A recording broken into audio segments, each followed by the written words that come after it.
Hagfræði, heimspeki og stjórnmálafræði höfða mjög til mín að því ég hef mikinn áhuga á samfélagsmálum og öllu sem að gerast í kringum mig og þessar þrjár grunnstoðir félagsvísindagreinanna eru að mínum mati undirstaðan í samfélaginu fyrir þá sem hafa áhuga á að taka þátt í stjórnmálum eða bara komast betur inn í félagsmál og þjóðfélagsmálin almennt. Þá er þetta besta námið sem er í boði til þess. Námið er mjög góður undirbúningur fyrir atvinnulífið. Þetta er náttúrulega verkefnadrifið nám og verkefnin eru hagnýt, þau munu nýtast þér í því sem þú ætlar að taka þig fyrir hendur.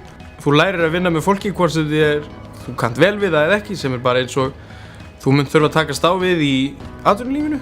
Og kennararnir koma líka úr atvinnulífinu sem skiptir gríðarlega miklu máli að þeir miðli sinni reynslu sem að mun án efa nýtast í því sem kemur eftir nám.